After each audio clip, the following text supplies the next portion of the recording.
Okay, I'm not sure whether you want to hear after such an excellent speech by Zoel.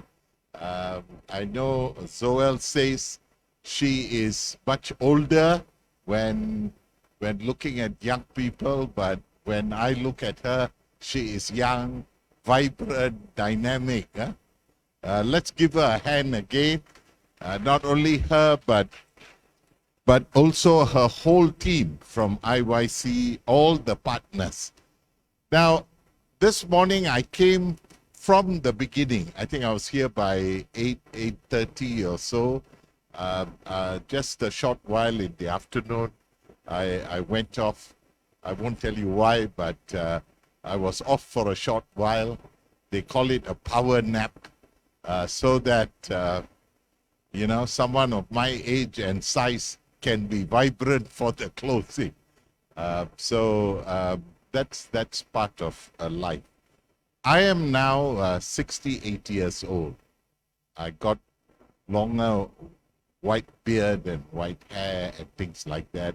And my age is quite different from the majority of you.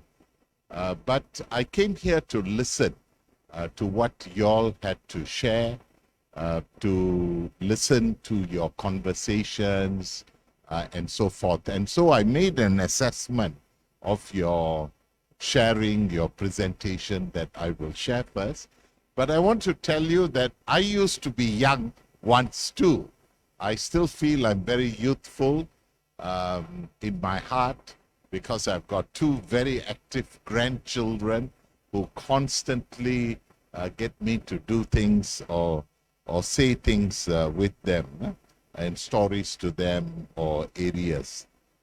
Now, if I look at my life, because I heard so many life stories of people here, and it's always good to reflect back to what's life. I had an excellent school experience. We played games at our training programs to tell two truths and a lie. And then people always got my life wrong. Most people thought I was a top student in the school when I actually wasn't. And my wife only discovered very recently I had to repeat my Form 5 in the 70s at that time.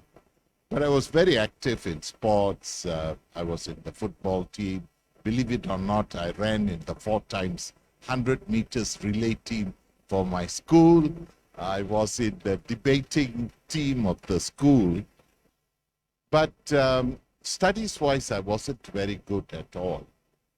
And it was my parents' desperation to see what to do with this guy that they packed me off on a ship to India. And I went on a ship for a few days. Then I took a long train up north in India and spent about 5-6 years in a training institution that molded my life. I was only 20 years old then. And then that put me on a road that was much more clearer to the work. I was active in my own church and religious movement, in social work with an organization called Malaysian Care. And then I got this idea and opportunity to do postgraduate work. First, a British scholarship to go to Oxford Polytechnic, which then became Oxford Brookes University, to do an advanced diploma. No one here recognized my India degree, but UK recognized my degree and eventually took me on to a master's program and then finally to a PhD through the Chevening Scholarship. I think I was the last batch in Malaysia to receive scholarships for doing the PhD at that time. I was already married with 2 kids at that time. And then a whole period of working either with the minister, with the Human Rights Commission, with the Royal Police Commission, with so many different areas. And then bang, onto SDGs, because it was something coming for me from human rights and poverty work. I wasn't into environment because we were looking at Orang Asli land rights. So when you visit the forest, then you begin to understand issues related to water sources, how important the forest is, and the whole ecological sustainability issue that led from Millennium Development Goals to the SDGs. I had the opportunity to go to Rio in Brazil for the 2012 Rio Plus 20 conference that set the agenda when the UN decided in 2015 for Sustainable Development Goals. So the Malaysian CSO SDG Alliance is a grouping of NGOs that came together in October 2015 and have been together since, volunteers and so forth. My close friend Lavanya from WWF is here. Others like Anthony, James and all are also here in this team. And finally in 2019, we convinced Parliament to set up the all-party parliamentary group. And Parliament set it up and on SDGs and so forth. So it's a long journey, and now we are here, and with people like Zoel, with IYC, with all of you, we are making it possible to have a much stronger youth commitment, because I keep telling them at 70, I'm stepping down. I want to do other things. So my wife came up with this, I don't know where she got it, a strange idea to travel from South Africa to Russia. Can you believe it? So she said we should drive all the way from South Africa to Russia. I said driving out loud because half the time I might sleep off while driving. So we take public transport. And so we are planning for that. After 2024, we will create some kind of website and things like that. We are going to do it from Russia down because of the winter and so forth. That's my life and background, and why I wanted to come and listen is to see the next generation of leaders who would play an active role in this context and take on till 2030. Ms. Karima in the VIP tea in the morning when the minister came said, we will not achieve the 17 goals by 2020. She said it might be 2050 before we can see, because the COVID and so forth impacted, that we are actually regressing in many areas. I don't see anyone today really talking about SDG 16. Other areas were well done. So we might be taking longer time. So many of you might actually take the lead as you are doing now in your work.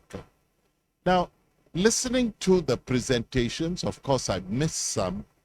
I found a number of interesting things that I want to encourage you in this closing over the next few minutes. I put it under 3 topics: presentation, personality, and content. So if I see presentation, I would see many of you having very good communicational skills, ability to speak, whether in BM or in English, and the way you presented yourself. I saw you were very stylistic as well, different styles of dressing and coming up. The use of technology was very good.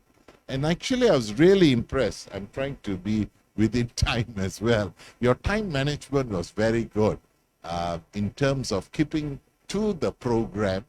And so that's very important. So that's on presentation. How do we speak?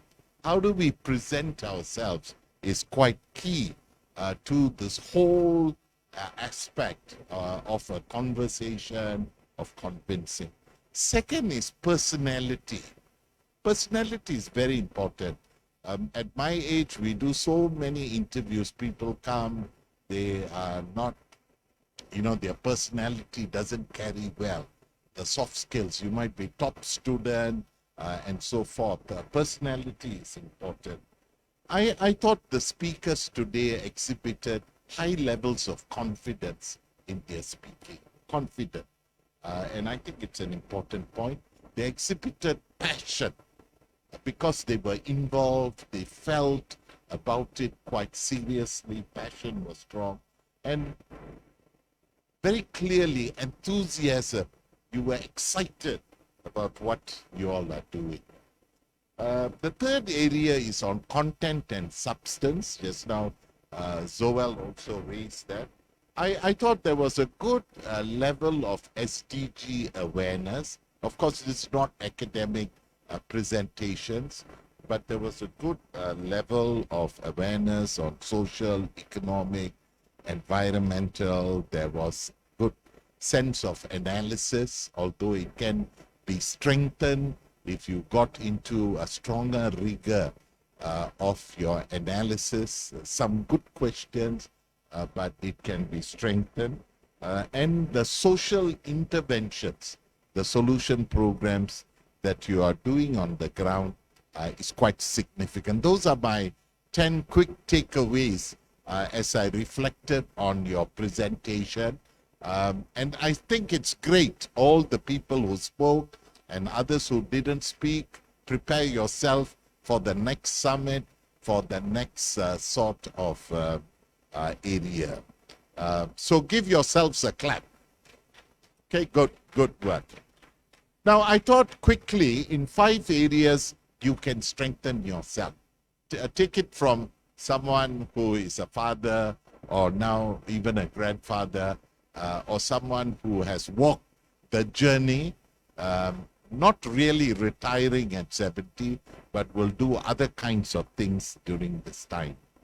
Now, firstly, I think it's important to expose yourself more. Expose, that means visit projects, have a desire to learn from other examples, especially from neighbors like Indonesia, Philippines, Thailand. Many of us have traveled to so many countries and so forth. And so it's important for you to expose, to do presentation, to do visits in that context. Second, I know the presentations were a journey style. I think you can strengthen impact assessment tools. And there are people who are helping, like Professor Rashila of UKM has developed an impact assessment tool for SDG. You can consult with Mr. James Raj and the APPGM team that's doing training on impact assessment so that you're more rigorous. I saw 1 or 2 giving data analysis and so forth, so that it can be quantifiable, it can lead on to documentation across micro levels to have a bigger impact assessment. Third is actually innovation. In the work that you are doing, there might be outstanding innovation, social innovation, and actually there is funding for it, not just social enterprises, but innovation and actually documenting it, scaling it up, and somebody financing that. So third is that. Fourth is documentation. Documentation, I know we are doing verbal, we are videotaping this, there is visuals, you have done your own YouTube or recording and so forth.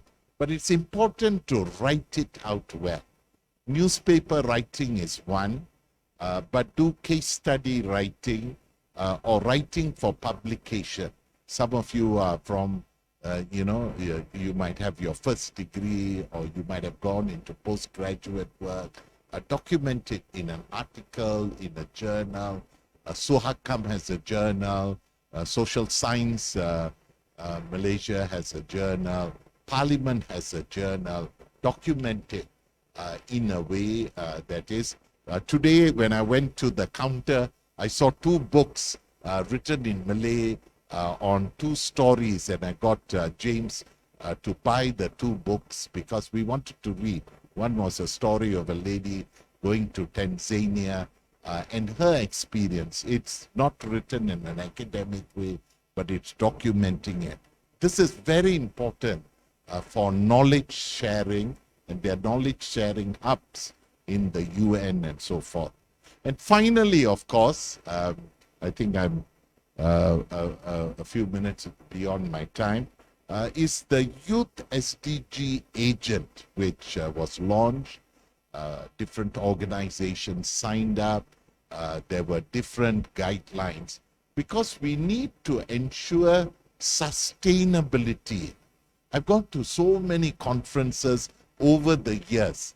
That means I've started working in 1981 and now it's 2022. So many conferences, so many seminars, so many summits. Everybody's excited. No, Ambi Gamba, and all that. After that, it's gone. So this might be a concrete effort to cooperate together. So Zoel has indicated 30 Kawasans. Our APPG actually this year will be in 56 parliamentary constituencies out of the 222. Many are very rural areas, and you can actually establish partnerships with other youth organizations on the ground and also take up the policy dialogue or the solution projects or the advocacy that you might want to do. And so the Youth SDG Agent might be something very significant. 10 organizations. If you are not one of the 10, please join up somehow, either with the SDG Alliance or the Youth Forum, so that we can keep on going. In November, the Malaysian government is going to host a national SDG summit. I think it's November 6th to the 8th or so. And so y'all can get part into it. Some of us are going to New York, which starts the high-level political forum of the United Nations from July 5th to the 18th, which is the global presentation of country reports. So aim for Asia level, global, national, local, and see how you can take the agenda further. So most of you will be around for 2050. So SDGs is not just ending in 2030, it's 2050. We need to have sustainability, holding power, and so build yourself strong, keep fit in your mind, your body, your spirit, your soul, so that we can go the long journey. Like my wife said, let's start exercising so that we can journey from South Africa to Russia before it's too late. So all the best to all of you. Continue to work with Zoel and the team, with the different organizations, and all the best to you as we come to the end of this discussion. Thank you, and see you again.